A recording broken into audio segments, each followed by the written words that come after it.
Hello, this is David Rovix with another episode of Discussions with David, a live stream broadcast I've been doing every Wednesday, Thursday, and Friday during the pandemic, as long as I can't travel and play music for a living anymore. I'm also broadcasting on Mondays and Tuesdays. Mondays, I host Pandemic Open Mic Mondays, which anyone with a song, poem, or rant is encouraged to sign up for at davidrovix.com/POMM. Tuesdays, I host Fifth Estate Live, produced by Peter Werby.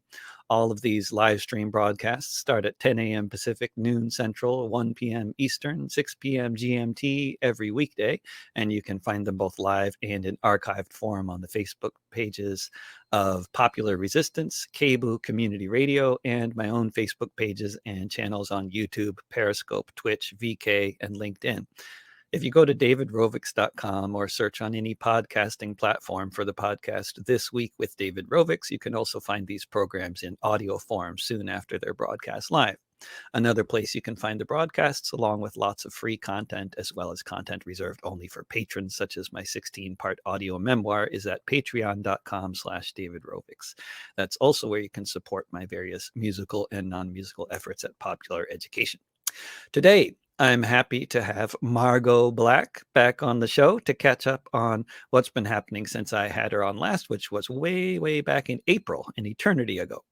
Margot teaches math at Lewis and Clark College. She's most well known around here as the founder of Portland Tenants United, an organization that has been instrumental in winning some important victories on behalf of the renters in Portland, Oregon, those of us who have been on the losing side of the class war here and throughout this country for a very long time. She recently made an attempt at running for the Portland City Council just as the pandemic lockdown took hold and her kids came home from school and never went back. Margot, welcome back to my live stream show.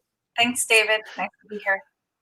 One correction before we start. I don't teach at Lewis and Clark anymore. I haven't taught math since spring of 2018. That's all. Carry on. Spring of 2018. Okay. Oh, wow. I'm way behind this time. So you don't. So you've been. How have you been surviving since then? Did you?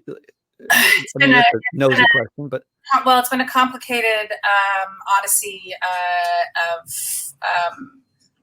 I left my job in after the spring semester of 2018 as a kind of an indirect result of a hit or of a call out article that was released that January, and I had I was able to use unemployment and a small severance package, and then I've been kind of weaving. I've had a little employer-funded retirement account that Lewis and Clark very generously funded for me, and that's what I've kind of been draining until. So were you forced to leave? We should not talk about this on the air because there were some signed. So yeah, those kinds of agreements, which is really. Yeah. But I will say that it's very hard to be if somebody Googles you and sees that you are a racist white supremacist, it's very hard to stay in a non-tenured position at a liberal arts college that is facing, a lot of the same pressures to respond to, institutionalized white supremacy and racism that everybody else is. And even if they didn't feel that pressure, it's, teaching math to underprepared freshmen is what we call them. It was, lower level math, the very high stress, high anxiety.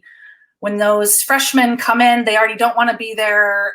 They've had lots and lots of problems with their previous math experience. And then you have college level expectations and they're frustrated. This is a really common power struggle.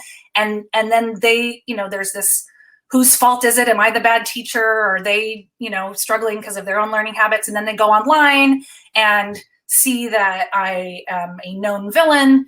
And then we've kind of, I've lost the classroom for the term. And that's, that's a dynamic that makes teaching on, in the future for me, it's kind of a non-starter.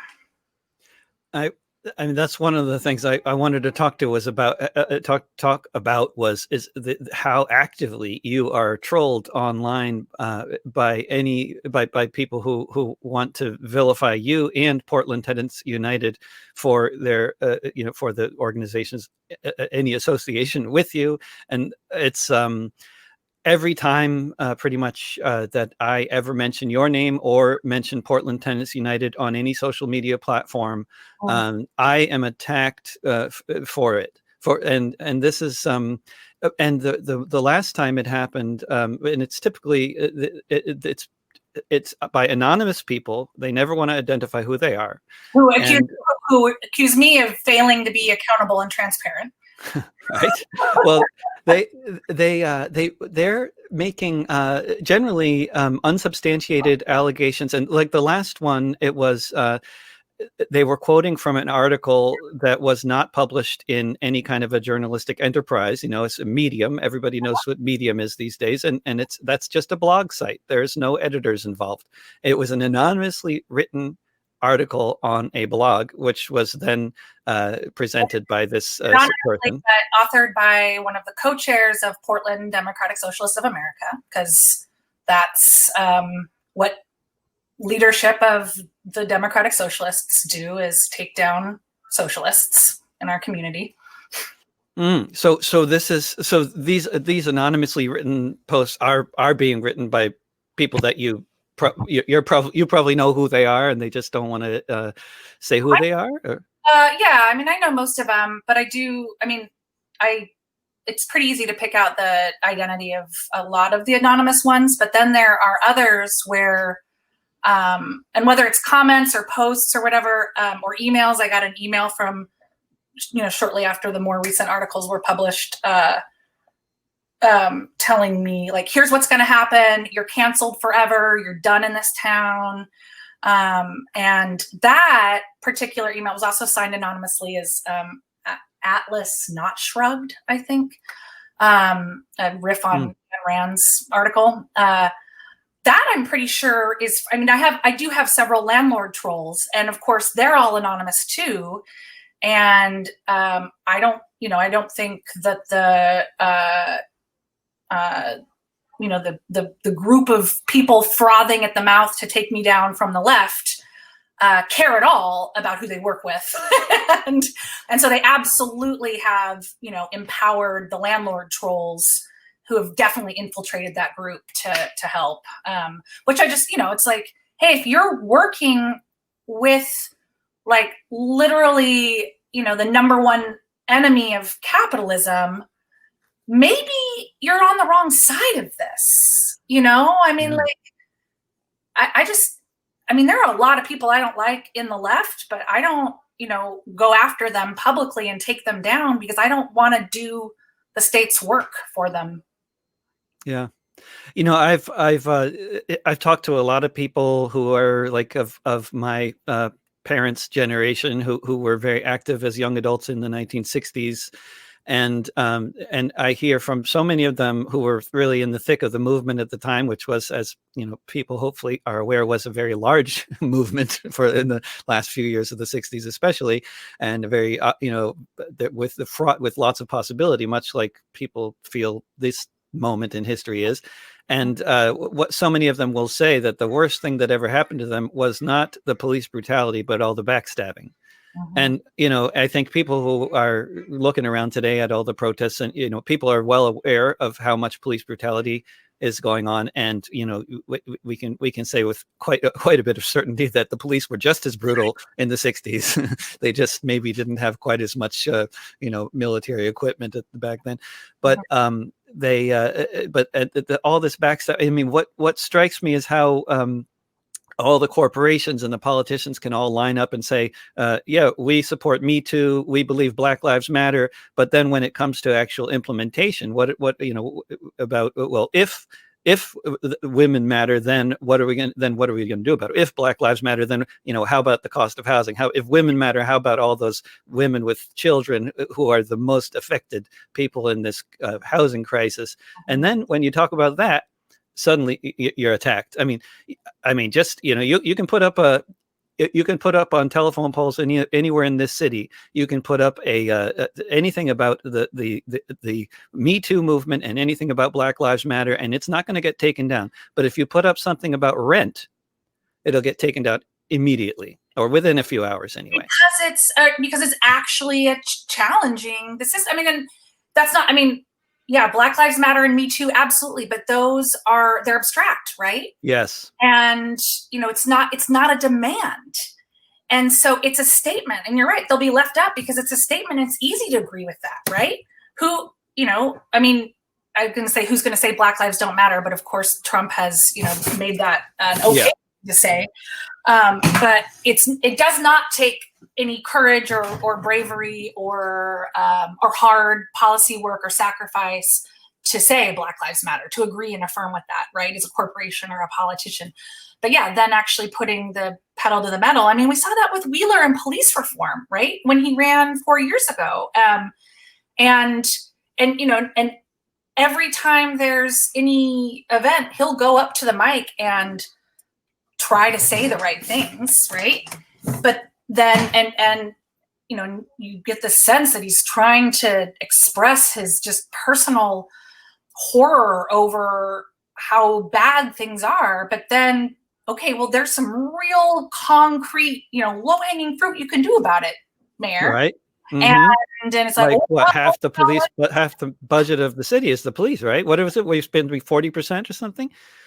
Yeah. And he's the police commissioner, and they're using all this tear gas and all the, and then what he can express sympathy, but it's the weirdest thing. I mean, this is something that's been disillusioning for me since I really got involved in. I mean, I really got involved in local politics 5 years ago. I would say that I really started paying close attention to, whether promises were being kept or whatever during the Obama presidency. Because just like, I think so many other people, we were like, oh God, thank God this guy, like we finally won, everything's going to be better. And then it was such a disappointment. And I remember at the time thinking like, he just, there has to be like guns trained on his kids' heads. That's like the only way he could be failing so much to deliver on these things that I know he believes in his heart. That was my right. my thinking about it. And it's still, I just maybe am cut from a different cloth. Like, I'm not even trying to be self-congratulatory here. I'm just, I'm very authentic. I just don't say things like as a politician or whatever that I don't mean and think and feel and have every intention to try to push. Right. So I'm like, how can you say one thing and then do another? It just really confuses me. It's so confusing, isn't it? And Obama was just doing that all the time. Like, people in the background being like, we will kill your kids if you don't do exactly what we say. It's like, right. That's the only possible explanation. Because otherwise it just doesn't make any sense, No, it's hard to figure. Yeah. I think one friend of mine who I was a long time ago trying to figure out why this happens so often. And he said, well, actually he thought it was more about cynicism, that politicians are all very cynical and then they think, not all, but the vast majority of them are very cynical, and they think that at least they're doing a less bad job than somebody else would do. So like Obama had the same bunch of Goldman Sachs bankers advising him as Bush did, but I guess he figures, well, he's not going to take all their advice quite as much as Bush did. But in fact, it was under his administration after the financial crisis, which of course he's not responsible for. But after the financial crisis, this is when the rents in this country and the cost of buying houses as well, for housing generally, just went through the roof, and it was already a terrible crisis. And this is it's not coincidental, I guess, that it was after the financial crisis, because all this consolidation was going on. I'm only just kind of starting to figure out what's been going on. I've been just living through it, trying to pay the rent all this time, as my rent has gone up by 250% in this city. But never let a good crisis go to waste, right? I mean, I think we say that on the left in terms of mobilizing to try to push through the change we need. And I think the ruling class absolutely recognizes when, oh, whoops, did we accidentally let the global economy crumble, well, how can we make as much money as possible and all the resulting poverty and, collapse? But now this time it seems they're scared. Re-rent them to people. Right? Yes.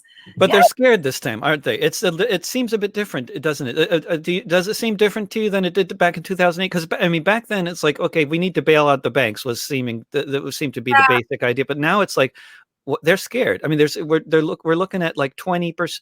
NPR that was just saying there's possibility of as many as 20 million evictions in September in this country. Yes, and I like if they're not scared, then. They're really foolish. Right. And when I think about the 20 million evictions and the joblessness and everything, I'm like, the dam's gonna break, right? Like at some point you lose the numbers.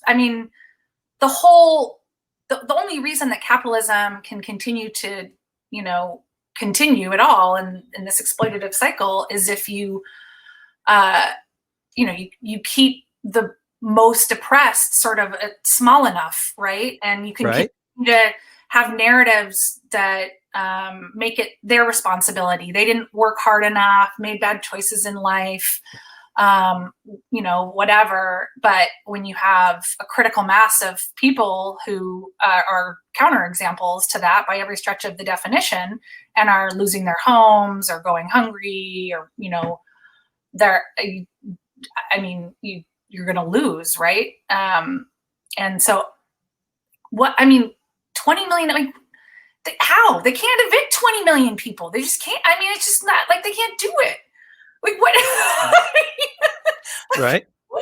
Then what? Then we have 20 million vacant homes that nobody can afford. And that's what, I'm like, look, you guys, y'all like to say it's whatever the market will bear. If you don't like it, move to a cheaper city or move to the suburbs or get a smaller place, right? Like you don't deserve to live in like this nice, fancy, cultured city if you don't work hard enough or whatever. Okay. Whatever the market will bear. I think that even pre-COVID, it's like, is the market bearing this? Every time I drive down the street, there's another homeless tent village being set up. Like what does it mean for the market to bear it? Right. But if 20 million people are being evicted because they can't pay the rent, well, then the market, when does the rent just come down? Right. Right. And what's going to make that happen? If they don't just. Do we need to go through this big musical chairs situation where we pull 20 million chairs out and then are like, all right, now put them back. And all those other people where were they living before are now going to move into those? No. Now you're going to lower the rent and let all those same people move back in. You have to. It's just the numbers don't, I don't know. It's a boggling moment. And I'm just kind of waiting to see we all have to just wait and see what's going to happen. Right. Cause it's like, because there's too many unpredictable aspects. Like right now, we don't know when is the $600 extra in unemployment money that tens of millions of people are now getting. Those who are lucky enough to manage to get through to unemployment, unlike me, for example, I get a busy signal every time I call. But it's been three months now, but there's so many other people in a much worse situation who have no other source of income, who have been waiting to try to get on unemployment for 3 months and selling everything they own in the meantime, borrowing as much as they can, maxing out their credit cards. But then those who are getting the unemployment, that's going to run out presumably at the end of this month. Of course, if that changes and they renew it, then that changes the entire formula, right? Because we don't know what's going to happen in September because we don't know how many more trillions the Congress might spend to try to forestall the inevitable. And here's what I love. I'm like, if they have enough money to give us, they're just going to have to extend the unemployment, right? They're not going to, unless they want a revolution or a civil war or whatever. Right. Okay, so so probably they don't, and so they're going to extend the unemployment. But what have we learned in the last few months? We've learned that the government has enough money to give us, $1,100 a month or what. That's what it is in Oregon if you've got max unemployment and the 600.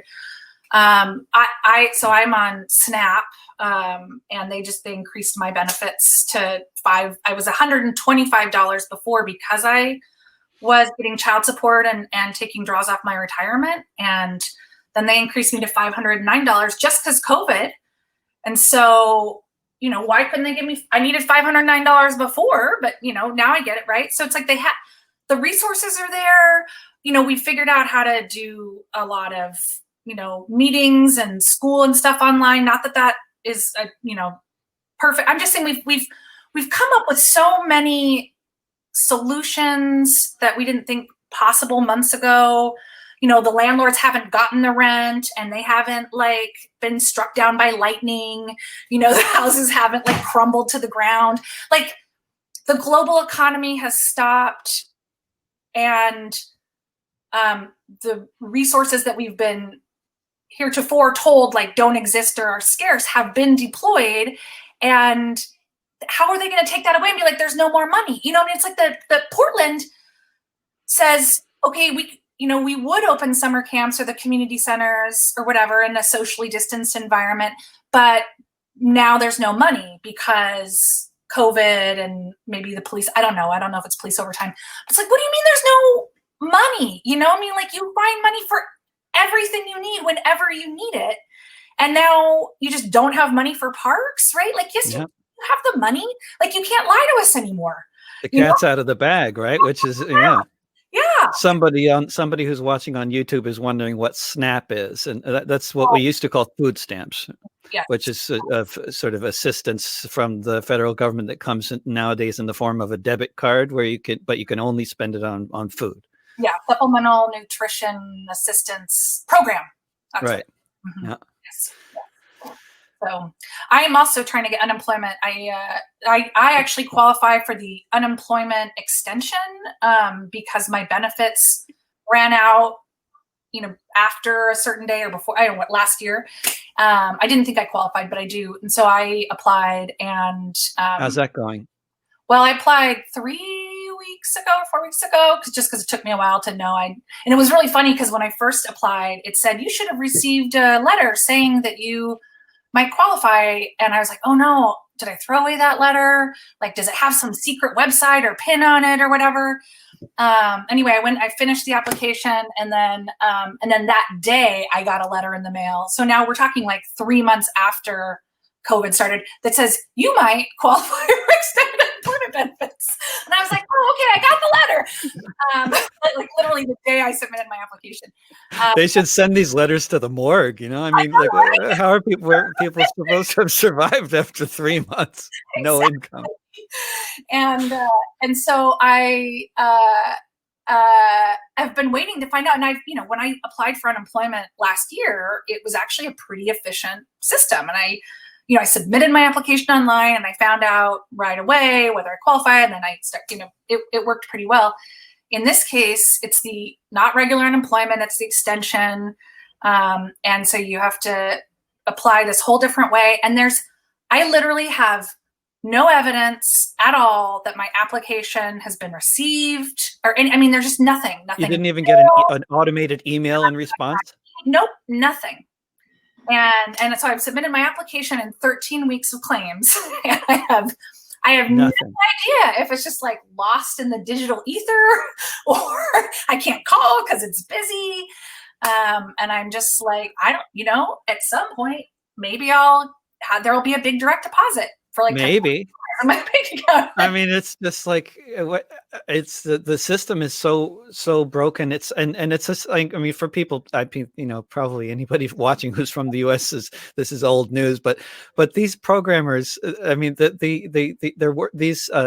employment department is working off of programming languages that nobody learns anymore. They can't get enough programmers who are in their 80s out of retirement who know Fortran. And this is tough for me as a socialist, because I'm tax the shit out of the rich, and everybody gets a state or a public job, to help deploy all of the benefits and social services and everything we need. I'm pro state in that sense. Right. And and then I'm like, but you guys, you have no 50-year-old tech, like what? Why? But I think that's been intentional to underfund the employment department for decades, so that they never really have the opportunity to be modernized and upgraded, and then they're always. I mean, they it seems like it's supposed to be such a mess that you can't really navigate it. I mean, I look at this website and I just can't imagine. System and revenue have another computer system, and the DMV have another one, and that human services have another one. I mean, it just seems like it's like we sat around and we're like, how could we be as inefficient and as wasteful with our money and processes as possible? That's what it seems like. Yeah, I believe that's all intentional. Yeah, it's just unbelievable. And then I'm like, okay, well, now the Republicans on the other side talking about, no government wastes its money and too much in taxes. I'm like, I mean, you're not wrong, but you're wrong. We still need that tax money. We just need it to not go to hiring 80-year-olds out of retirement to, figure out 50-year-old programming language issues. And instead it needs to go to giving, more people childcare and food and education, So anyway. The health and safety, OSHA, the health and safety department, even before Trump, they were so thoroughly defunded that they had the budget to be able to visit one workplace in the United States once every 29 years on average. So, I mean, if you're running a factory and you know that the government oversight is so non-existent that it basically only exists on paper, then, of course you can do whatever you want to it. It seems to be the same with every other government agency in this country. They're all just designed to be broken so that we can then say, oh, look, government doesn't work. We need everything run by private corporations. No, and then, there should be a nonprofit that does it instead. We should have a nonprofit that is grant funded and government funded, and where all the workers can make half as much and spend most of their time just applying for grants and coming and visiting us in the streets and telling us that our tactics are too radical and that we just need to calm down and work with all the stakeholders to make sure that the bosses are happy, because otherwise they're going to take their workplaces and their jobs and go somewhere else. Oh yeah, right. Yeah, as if that would be such a big problem if they went somewhere else. Then we might be able to afford to live in this city, because actually most people in this city do not work for Intel. Nope. It's true. Yeah, I have a lot of anger at the political moment right now. It just feels like such a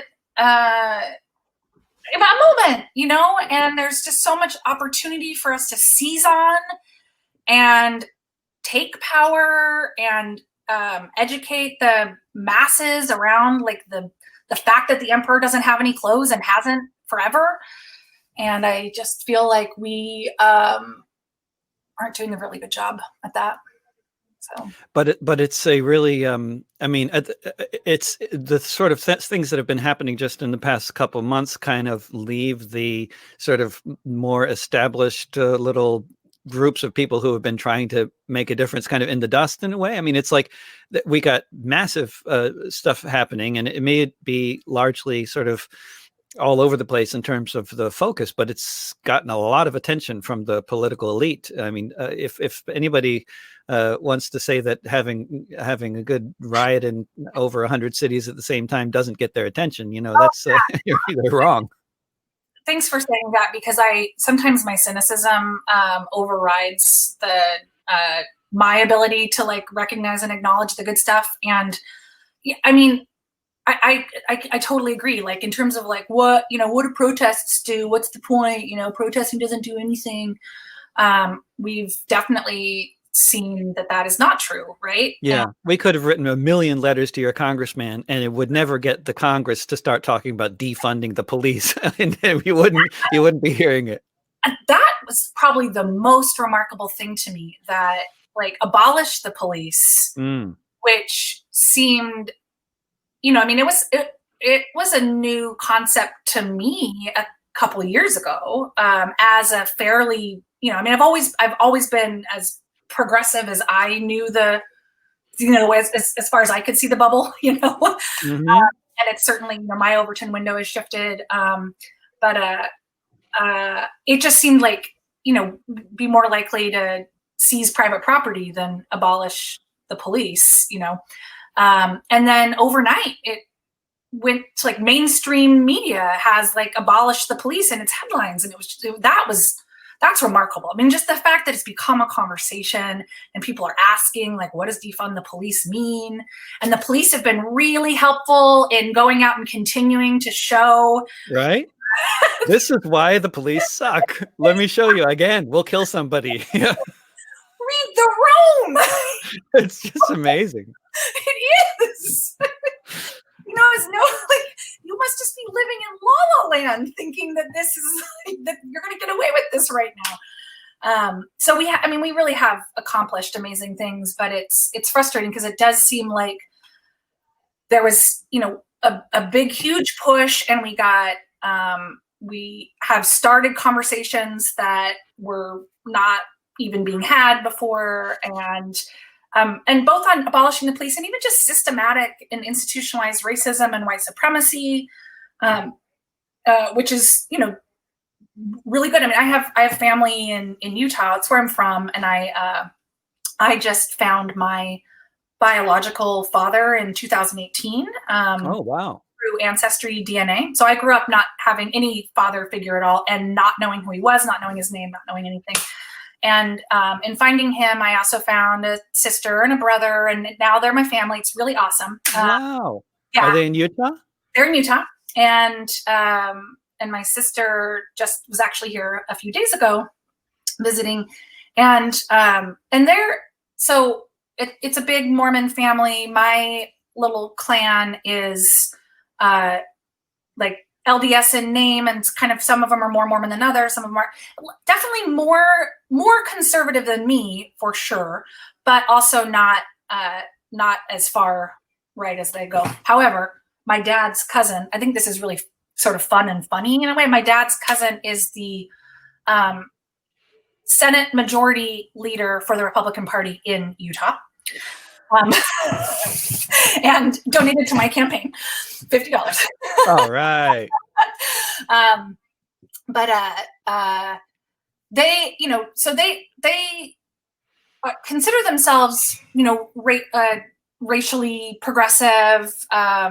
My sister has a stepdaughter who has a Black partner and a half Black child, and they've, I'm not saying like they have Black friends, so therefore everything's okay. I'm just saying they've been exposed to this and have had to do a lot of their own, thinking and analysis on it, whatever. And I was going somewhere with this. I'm glad this happens to other people. But me. Yeah. The brain fart phenomenon, What's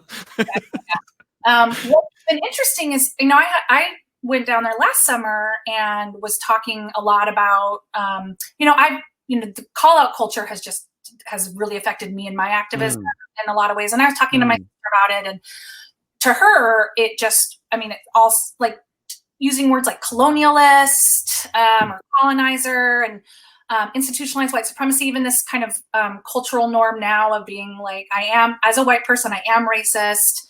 And I know that I benefit from white supremacy, that kind of like that analysis, right? It all, she is a thinking, open-minded person all the way, no criticism there, but is still like, that's like insane, what does any of that?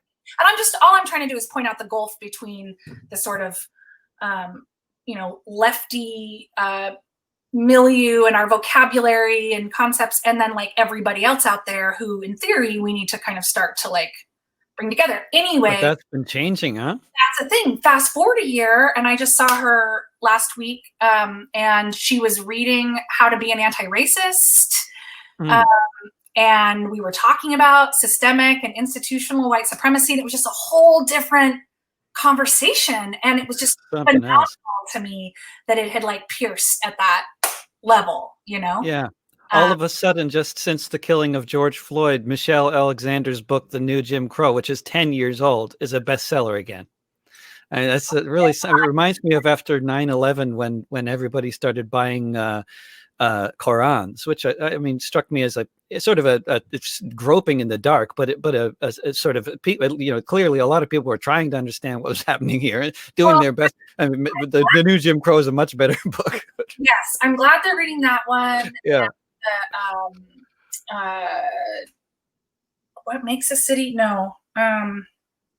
Oh, Mike Davis or no. There's a lot of good ones though. Owning the Earth. I mean, it's one that I always keep right next to the New Jim Crow. Oh, The Color of Law. That's what it is. The Color of Law. And that helps really show how so many of our laws, but also like our urban planning policies and the way codes and charters are written, everything, how it has been devised to just systematically keep a racialized, poor, exploited, powerless, working, Black working class, impoverished class.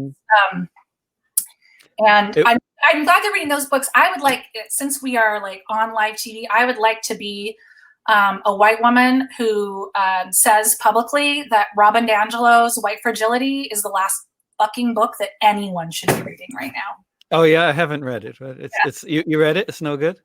I'm hate reading it right now. It's basically I think it's everything that is wrong with, it's what's kind of causing this toxic call out culture and what's given it legs, because it's ostensibly written for like any white person who I guess thinks that racism and white supremacy ended in the civil rights era and doesn't like understand what all the fuss is about right now.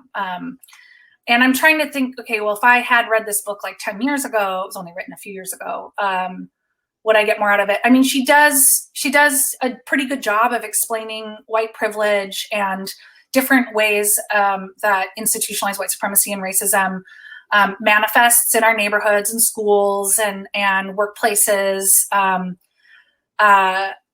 so there is, that part is good if you haven't been exposed to it before, and if you don't, you really need it kind of spelled out for you, and plenty of people do. But in terms, and I'm not all the way through it yet, so I can't say exactly what her prescriptions are, but I basically, most of the kind of liberal racial justice warriors right now are kind of using her book as the Bible. And what it does is I think it proposes a very, very, very individualized prescription to anti-racism of just this never-ending self-reflection, self-flagellating, self-accountability. And look, white people and white women, we have lots of work to do, and the racism did not end in the 60s. White privilege is real. Institutionalized white supremacy and racism is real.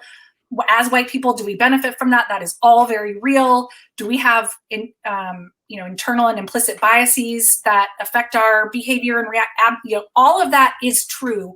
And I can, self-reflect day in and day out until the day I die, and it's not going to make anyone's rent cheaper. It's not going to keep, any cops from killing Black people.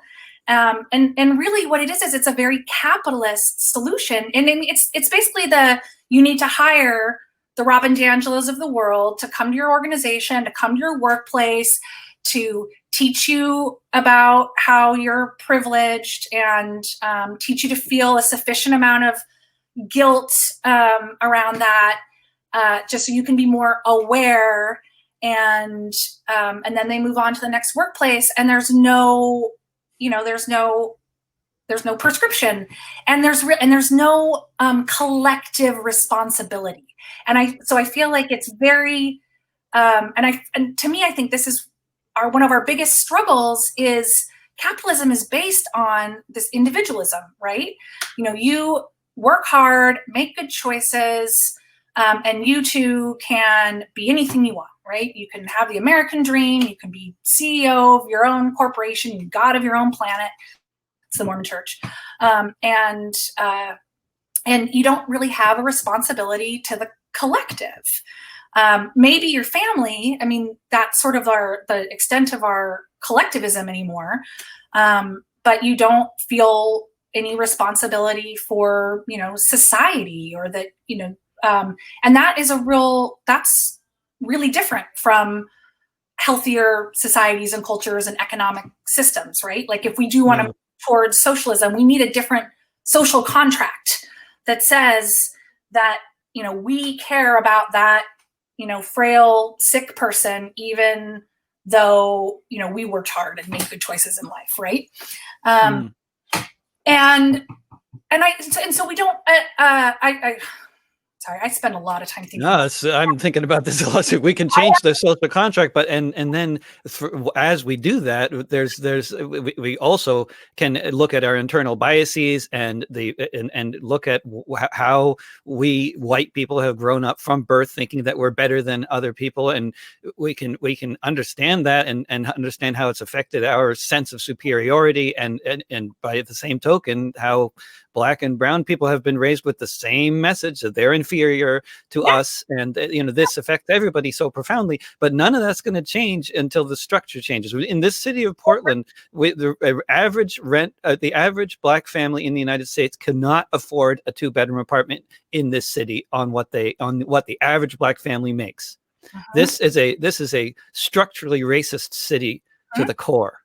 So first of all, if we're going to talk about individual responsibility for that, then I want Robin DiAngelo out there telling every privileged white person who owns a home to sign the deed over to a Black person, right? I mean, if we're going to solve it that way, right? But that's what isn't going to work, because most people, most white people, if they own a house, they only own one.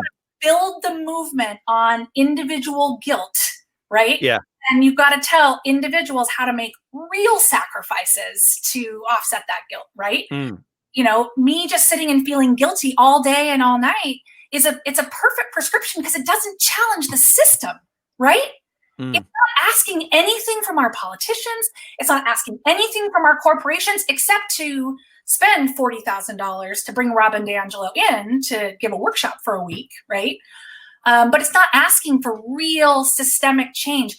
Put more people of color on your board or on your sure. I mean, and again, like the lack of diversity, 100% a problem, right? But if you don't talk about class, if you don't talk about systems and structures, you bring in, Ben Carson's to sit on your board. Yeah, exactly. Right. And then, so first of all, Robin DiAngelo, she just completely ignores class, just completely. Just a total erasure there.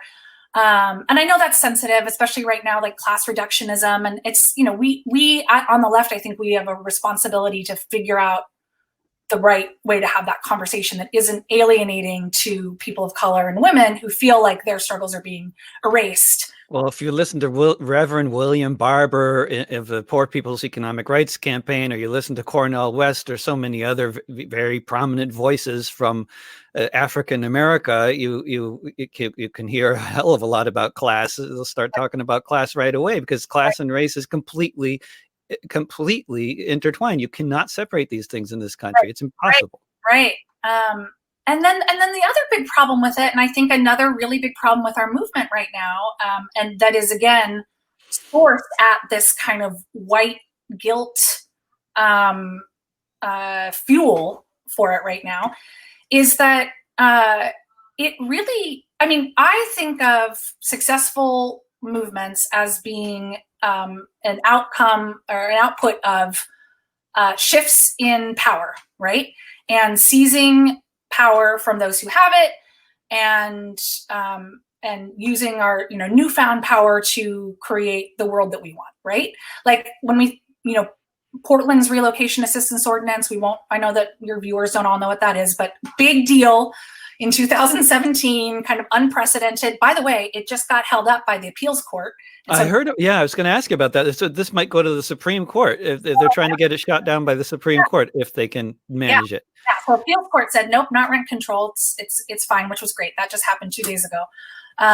But that wasn't the landlords or the ruling class letting us have some housing security. That was a hard fought. That was because of our power. We won that, right? We took that, and we got that from our own power. Robin DiAngelo, in her White Fragility book, her power analysis is totally different. And so one of her examples is Jackie Robinson and breaking the race barrier to become a player in the major leagues. Now, I haven't independently gone back and revisited this history recently. I do remember in school learning about it. And it's not like I grew up in a bastion of progressiveness in Salt Lake City, Utah. I probably even learned about it when I was in an elite private school in Salt Lake. That was my early childhood, was in an elite private school. And I remember it being like a win for the, Black rights and the movement, right? That Jackie Robinson was able to get onto the major leagues, right? That was a fight, and that was a win. That was a victory, and that was, it was a new day in town, right? And Robin DiAngelo describes it as so I guess there was a headline that's that from the past where it says like Jackie Robinson. I'm saying that right? All of a sudden I'm like, is that the right? Jackie Robinson. Yeah, I think so. Okay, good. Jackie Robinson, breaks race barrier to play in the major leagues or whatever. And she says that makes it sound like he was finally good enough to play with the whites, right? Like blacks weren't good enough baseball players until then.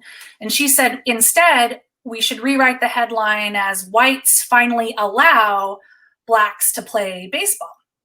And what she's her case is showing that it wasn't about finally Black people being strong enough and good enough. It was about whites finally letting them. And she's trying to show that whites have had that power and that supremacy. Now, yes, whites had power and supremacy, but it wasn't whites letting him. It was whites losing, the white supremacy losing that battle, right? And it might sound pedantic, but when we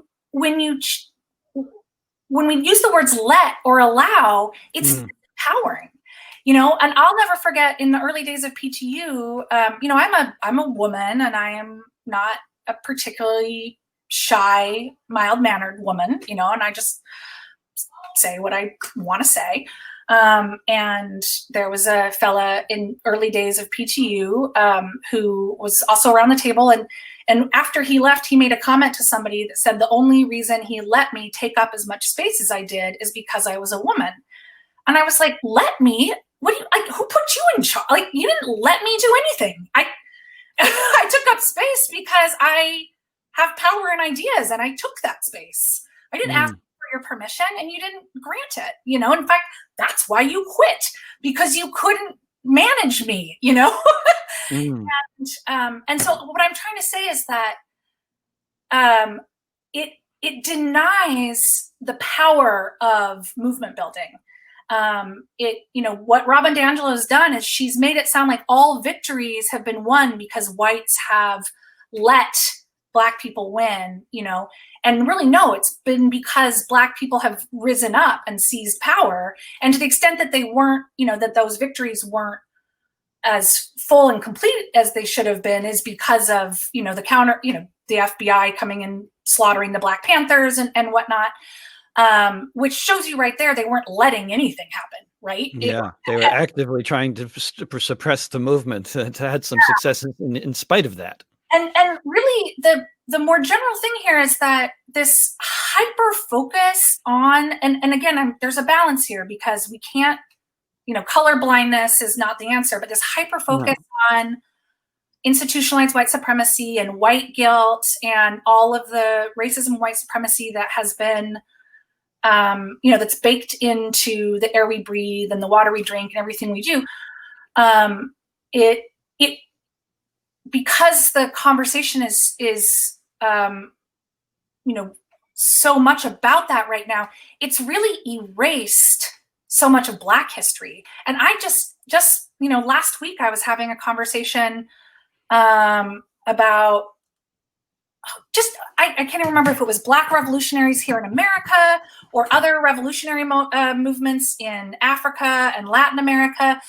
We never get taught about, ever, right? You just never learn about them in school. But even in my socialist radicalization, I have spent, for every 100 hours that I have spent talking about how how bad white people are. And again, I'm not going reverse racism, okay?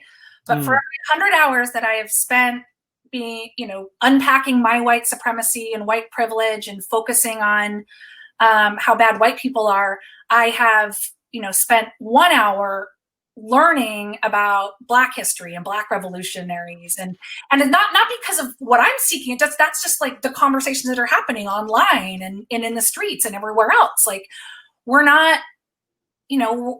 learning how Black movements have won before. We're just yelling at each other in the streets about whose tactics are better or whatever, and just doing a lot of race shaming and guilt, and it's what causes this call out culture. And this is nuanced too, because I do think really direct action and activism, so much of PTU's activism relies on call outs, but it relies on calling out capitalists. Right? Yeah, of course.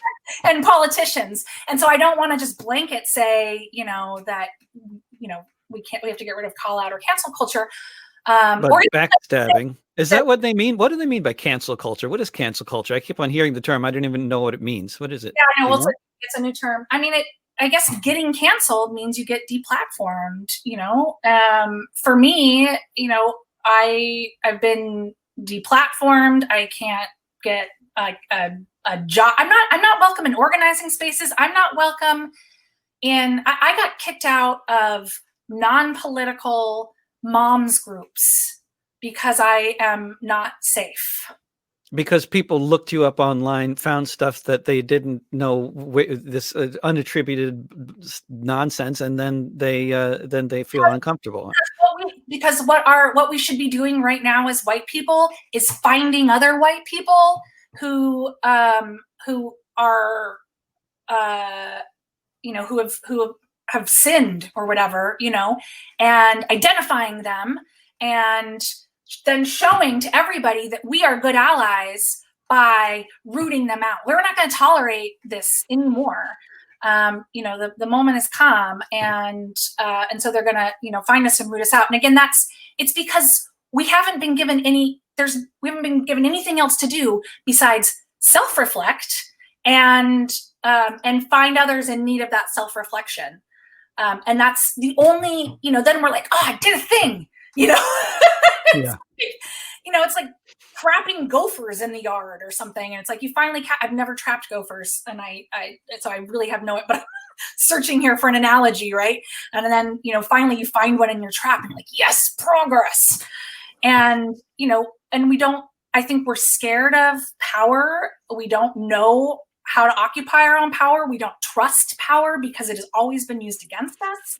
And so when there is power in our movements, and that's what I found so baffling about some of the accusations against me. I've never accepted $1 for this work. And I need to at some point. I actually can't keep doing it for free because I have bills. Right. For a long time, it was just because I was able to balance it with my teaching, and now I have to, figure other stuff out. But it's never been about money or power or fame or anything. It's just always been about trying to get at the root of these issues. And people attack me, they're like, oh, of course she ran for political office. That was her plan all along. And I'm like, to make change. Yes, that's the plan, right?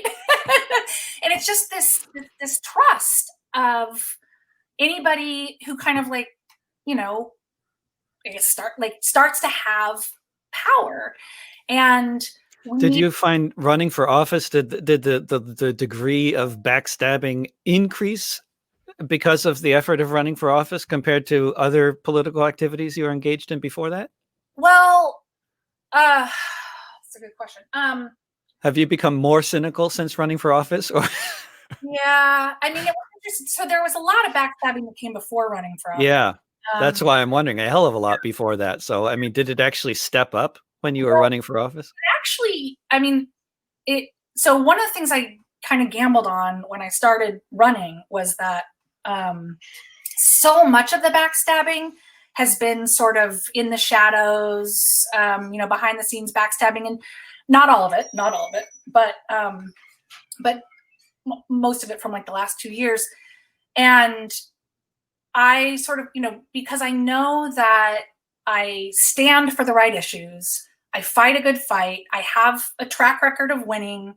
I sort of gambled on the people who really have any kind of backstabbing power are people who are, I say trained socialists, but not, they're, I gambled on them being like, we hate her, but it would be idiotic to tear her down, Mm. because if you even read that last call out article, it's really funny because it's like, she's done really good work, or she did really great on this project, but this one person didn't like her, so she shouldn't run for office. Like, they can't say my politics and my political work and stuff, it's inscrutable, and from every lens, because I have been out there fighting for comprehensive stuff that actually addresses the systematic racism in our housing and in our zoning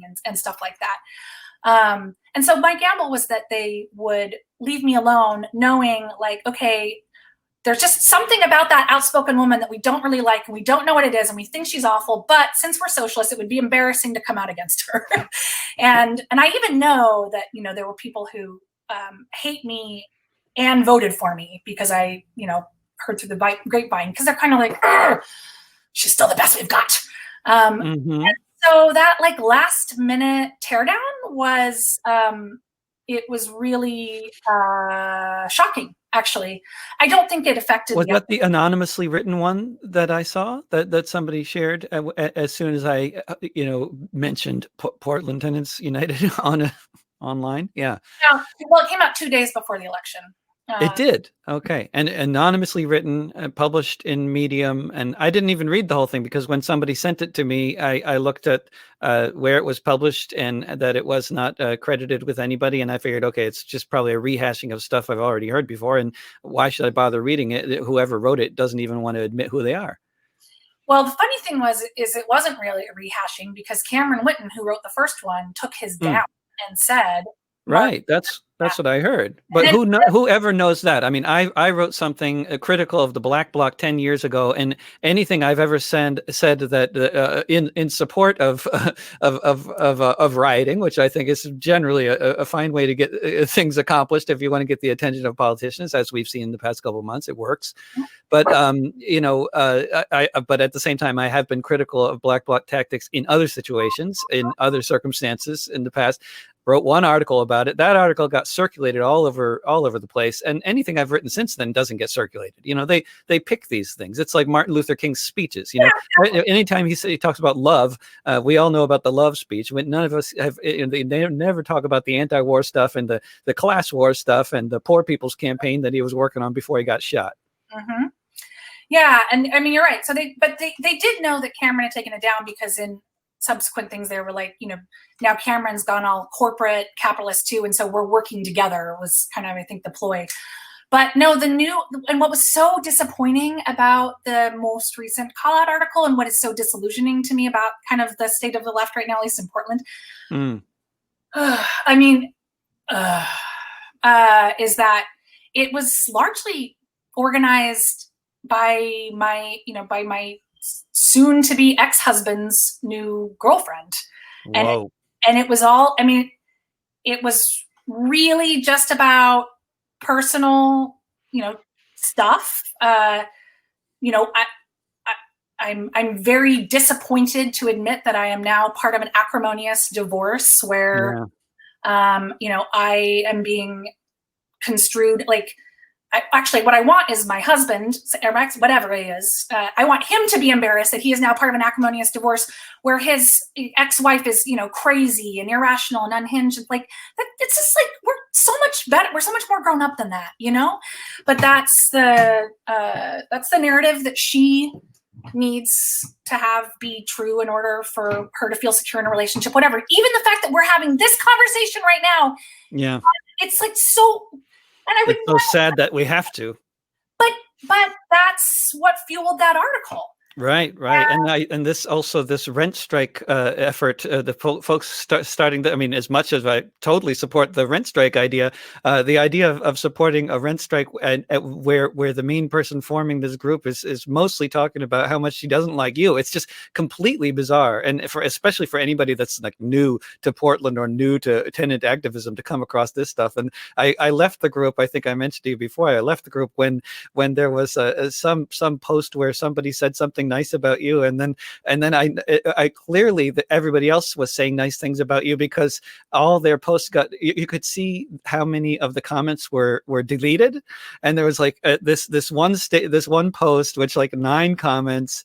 It said there were 9 comments, but you could only see 2 of them. So obviously, there's 7 other comments that were deleted. And why were they deleted? Because they were like mine. They were like, why are you dissing Margot? What is the point of this? That's Olivia, and I don't, she's a disaster. She's a disorganizer. A disruptor. If she's not getting money from the state, for doing, from Interpol, or not Interpol, sorry, COINTELPRO. Like Ward Churchill said, you don't need to be a cop to do a cop's job. She should send them an invoice, Yeah. The problem, here's the problem. Like, it hurts on a personal level, but it's not like, I don't need everybody to like me. I don't need a lot of friends, or that's never what any of this has been about. A lot of people are like, well, just don't listen to them, Margot. There's 7 of them. There's 300,000 tenants in Portland. And I get it. That's totally right. And I don't want to let assholes, say mean things about me on the internet, and that to convince me to, give up and crawl into a hole. But we're human. We have emotions. Well, there's that. And that's real. And we could spend another hour talking about, my mental health over the last 2 years, and sort of the very, very, very real consequences of telling somebody over and over and over that they're a garbage person. But more importantly, and, is that, like you said, there's all these new tenant activists reading it, and they're trying to figure out what to believe. And, something that really shook me was leading up to that article being published, but before, basically when Olivia started all of the brouhaha in that Facebook group, I had a couple new volunteers on my campaign who were doing really, really great, important work for us. That is, they were doing some writing that was really helpful, and they were skilled and talented. They had really good politics, and seemed to be kind of outside the fray of like the stupid left. And they were in that group, the PDX Rent Strike group, and they both resigned from my campaign about a week before the end, saying, we didn't know that you had been called out for racism and had failed to be held accountable, and we want to be part of an intersectional movement. And it was a nice, like, I respected that they weren't huge assholes about it, but I was like, it was that, they were like, and then you didn't tell us, like, we had to, they found some cached version of Cameron's article because somebody posted it. And then they were mad at me for having not been forthright about that. And I was like, is this like selling a car with a salvage title? Like, I need to like tell you that I am like a scandalized woman, and whether that is what I actually need to do. The truth of the matter is that it is a liability for people to associate with me right now. And how do you build a movement and build trust and stuff when people are scared to say that they're members of PTU or that they're my friend? And then out there, we just started organizing some new apartment buildings, which were actually self-organizing, and then came to us saying, can you help us, because they want to withhold rent, or they want to make some demands on their landlords about negotiating the rent. Really awesome stuff. And then a week later, they're seeing online about how I am a racist transphobe. People of color won't work with me. I'm emotionally abusive. They're not like, I mean, they don't know. They just see all this stuff. They don't know. Yeah. And then do I go talk to them and be like, I'm not really a racist transphobe, right? Like, you can't even say that. You're immediately put into this position where it's very, very difficult to sort of defend yourself from this position of being all these baseless accusations, because there has to be substance to accusations to be able to defend yourself. So right. once they're baseless, then it's just the accusations do the work all by themselves. Right. And one of the people who actually signed on to the letter. So here's a fact. Tenant organizing is really, really, really hard. There are a lot of. I haven't done a lot of workplace organizing. I'm sure it's this very similar, but unlike a workplace where you at least have to apply and show up every day and do work, otherwise you get fired. There's a little bit of a lower bar in renting. So you have, I guess what I'm trying to say is, you have people in rental housing who maybe couldn't get jobs because of the barriers there. And what I'm really trying to say is that these are people who have a lot of mental health issues. They've been crushed by capitalism. They don't, have a lot of trust. There's a lot of issues there, and getting these people to be in solidarity with each other and be kind of disciplined about the plan and trust each other. It's just hard. Okay. And you get backstabbing in these tenant unions, and we've seen lots of that. Well, I had one tenant who I had worked with extensively, and she was like a tenant leader at Holgate Manor. And she as well as, she had lots of people have lots of issues. And then fast forward, there was a completely unrelated to tenant organizing issue, like a personal issue that she wanted me to kind of be on her side for. And I was like, well, and it was amazing. It was like a flip switched. And she was like, well, I'm just going to tell everybody, if you don't take my side, I'm just going to tell everybody that you're a racist. There's an article showing it. I mean, basically said, like, I'm just going to use that against you. You don't do what I'm asking you to do right now. And so that undoes all of the work we've done. Right. And so basically it creates this, this vulnerability. Like, as long as that stuff is out there, it's not, I can like not care what people think about me and go concentrate on like organizing, the working class. And it's absolutely true that if they haven't seen what's online, they don't give a fuck, right? What they want is they want to be able to afford their rent. They want to know where they're going to live next year. They want, their heat to work. And they don't want to live in constant fear of their landlord. And then we start that work, and it's a lot of work, and it takes a lot of time, and you're playing this game of chicken with the landlord. And then, an article like that gets blasted, and then the landlords are like, LOL. Oh yeah.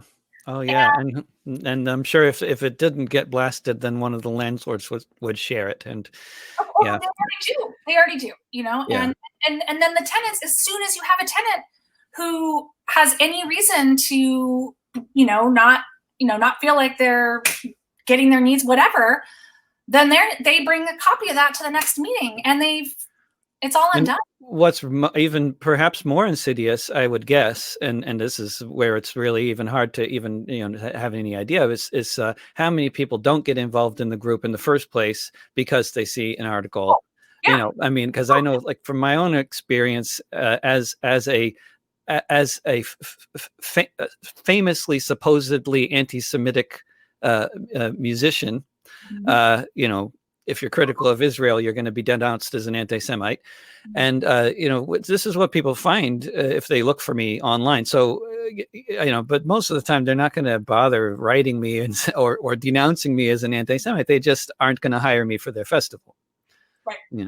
Yeah, exactly. No, and that's basically after Cameron's article in early 2018, I was more or less, that ended me being asked to speak anywhere, certainly at rallies and marches, but other public events and stuff like that. And I mean, not that I need to, like it, but I was the only person, really. I mean, you can invite Community Alliance of Tenants and they won't use the word landlord once in the things they say, if you, and meanwhile, we've got a movement talking about wanting to elevate the voices of women and people of color and women leaders.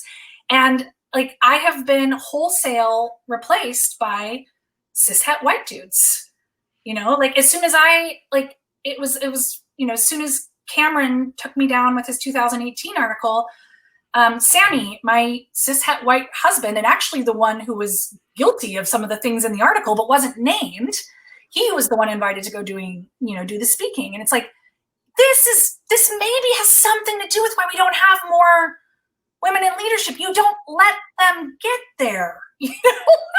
Yeah, and it seems also there's this problem I've noticed of who has the time to be doing this kind of organizing. Because first of all, nobody has the time really, but the people who do have the time more than others are people who are not working two jobs. And I don't know any. I mean, I'd be hard pressed to think of any. I don't know, at least among so many of the people I know in this city. Like, I mean, if they're not gainful, if they're not working like at Intel or something, they're working two jobs. That's just they don't have time to be organizing. Well, of course, and I mean that's on purpose, right? That's how we can't organize.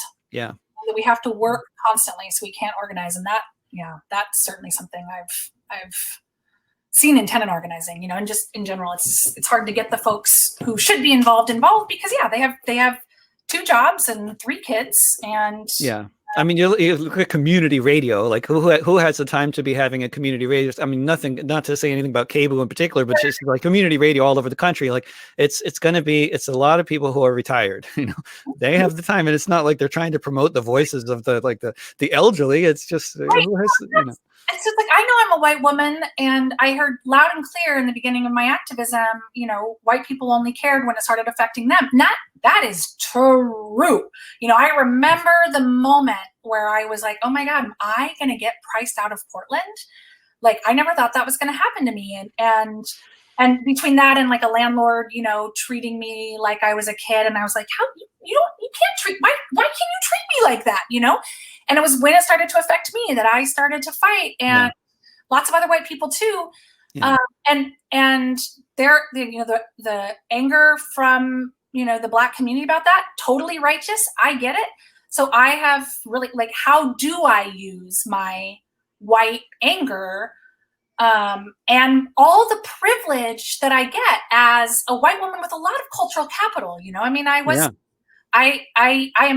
very good at code switching. I can be in the streets screaming, and I can sit around the tables as a rental services commissioner, and not lose my politics, right? But I can play both roles. And so how do I, in good conscience as a white woman, kind of be any kind of leader in this movement? And one of the ways I do that is by reminding people that the problem didn't just start, in 2010, that for people of color, we've had a housing crisis, for 300 years. And that, that really try to talk about the systemic issues of it.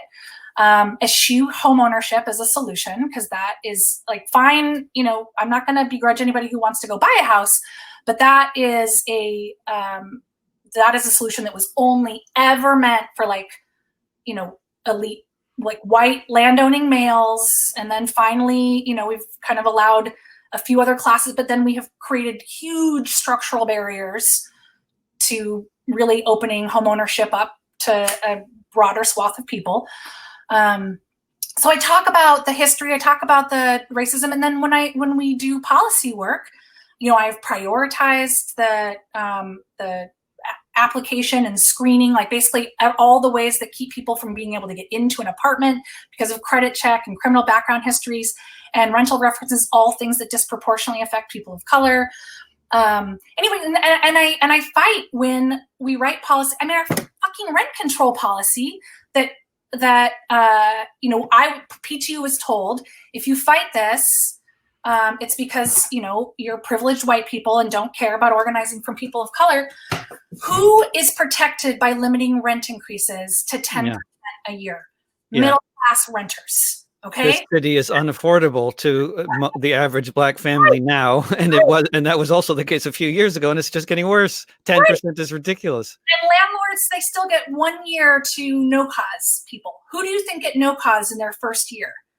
Black single moms, people of color, people with criminal background, whatever. It's like all the people, our no cause eviction crisis was already about that first year of tenancy, right? Those are the people that have to move year after year after year after year. And our statewide nonprofit that's been representing low income and marginalized tenants for the last 20 plus years. I'm sorry. I am done pretending to be nice about Community Alliance of Tenants. Yeah, good. This will be my first official done being nice about Community Alliance of Tenants. I mean, I'm already been canceled, so I have nothing to lose. Right. But they were like, if you don't support this bill, then you're racist. And I'm like, dude, this bill doesn't protect any of the people who need this bill the most. Right. And then why do people make such compromises? I mean, I know it's been way more than an hour, but we're on the same point, and we can't. It's too much of a big point. But why do people make such compromises? How is it? You don't have to be a math professor to understand that 10% is completely untenable. Because the nonprofit industrial complex is a tool for neoliberalism. And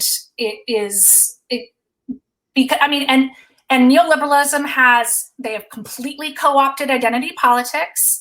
And so you have wealthy institutional power funding these nonprofits through their grant foundations. You have institutional power guiding the work because of the funding and because of their membership on the board or their steering committee or whatever. And then they've already, the Democratic Party is the army for them in the halls of power. And you've got our Democratic Party saying, this is the best we can get. This is more than we ever thought possible. And we should all just be so happy. And so then we pass a bill that doesn't actually address, and the bill still, look, it's still a big deal, and I'm glad it passed instead of nothing. But at the time, we were being told by Community Alliance of Tenants, we're going to come right back and fight to fix it and make it stronger, and da-da-da-da-da. What happened? The speaker's senior housing policy advisor, who she brought on in order to do this work, she took a new job. Alyssa Kenny Geyer is resigning. The ED of CAT left. The organizing director left. You've not, no. That was a big lie. And what it got is the organization got a great big feather in its cap for passing a sweeping bill. Everybody got their picture taken with Governor Brown and their quote in the New York Times.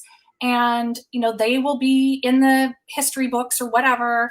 And that is a win for the nonprofit. But the nonprofit has never been truly accountable to the people on the ground. The nonprofit is accountable to those relationships in that kind of power brokey neoliberal milieu. And that's where PTU and CAT have clashed, is that PTU is accountable to tenants and not the relationships. And when we're told, well, if you do that, this organization's never going to work with you again. It's like, well, that sucks, but that we have to make decisions based on what's best for tenants, us, the people who formed this, and not, what's best for that nonprofit or that executive director. And so I think, again, I know we're well over an hour, but I want to say one more smart thing. So we have the nonprofit industrial complex out there with people of color who now, and I think a lot of the actual humans involved in nonprofits, good people. We all want the same things largely. I just think that the Kool-Aid is very strong. Yeah. Very, very strong.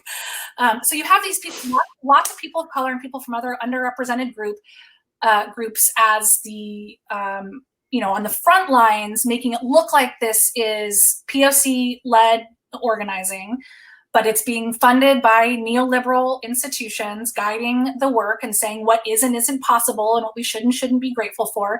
And, Kat, I think, has done more to ruin PTU than any other, than any of the trolls have. And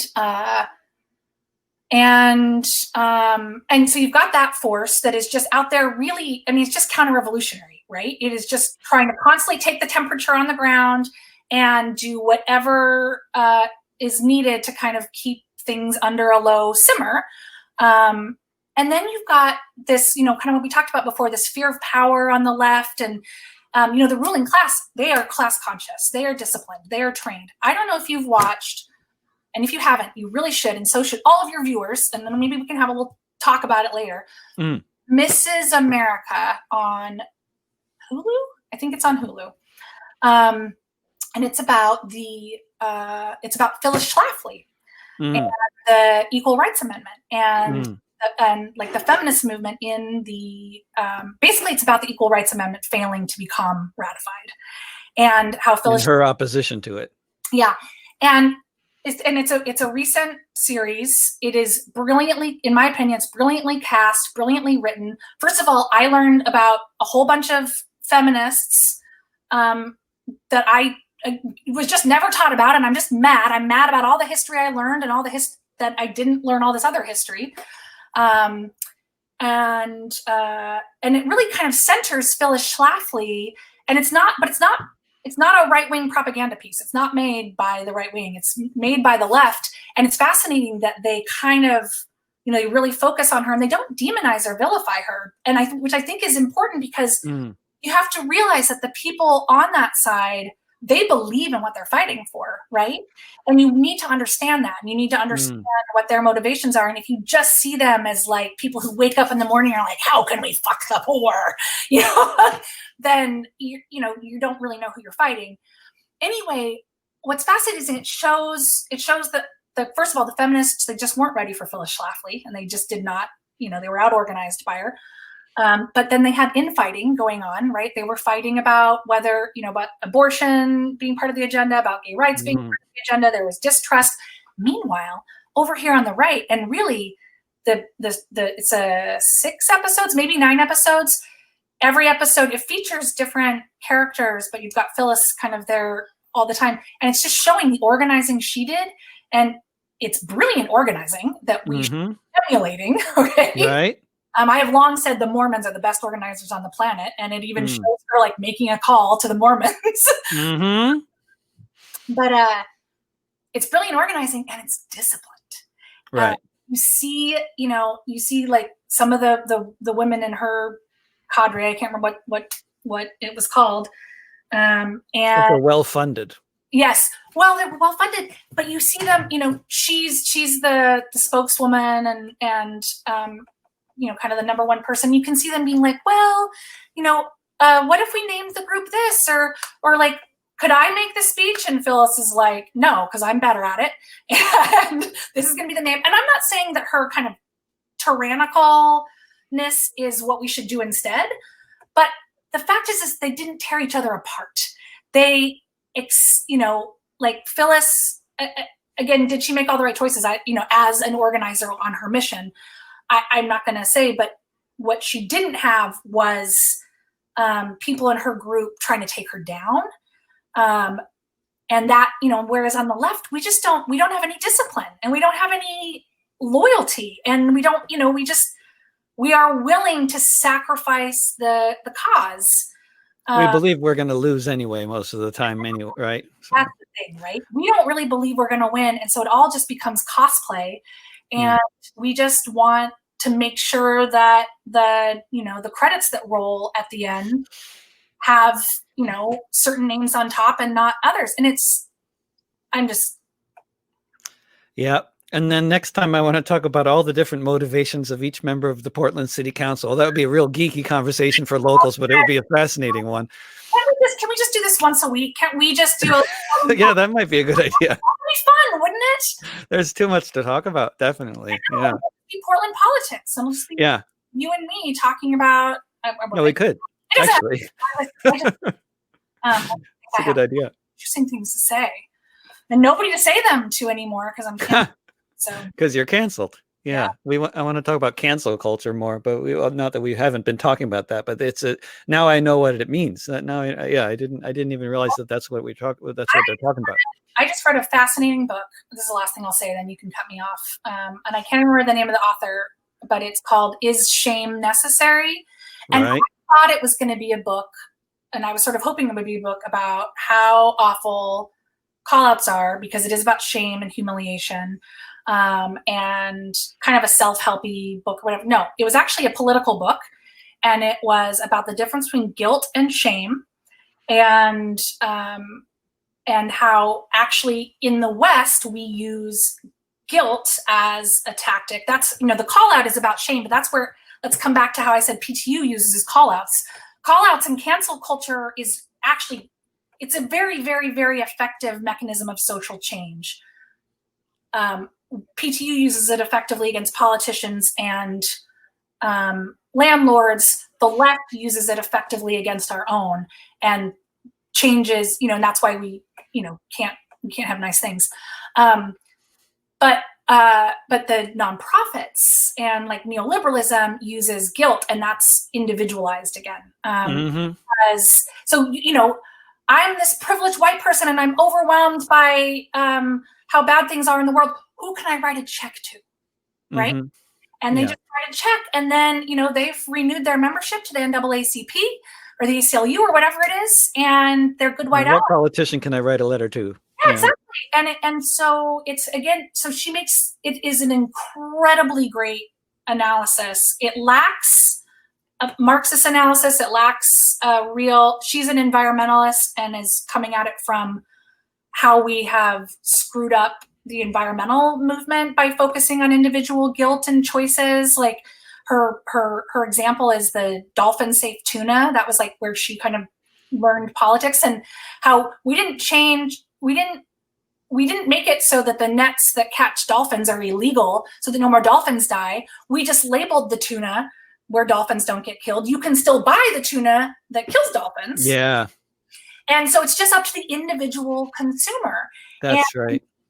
And we don't, we're not using shame for institutions anymore. We are using individual guilt and saying, hey, if we're ever going to change anything, it's only if you are going to recycle. It's only if you are going to Toyota Prius. It's only if you are going to not go to Walmart, right?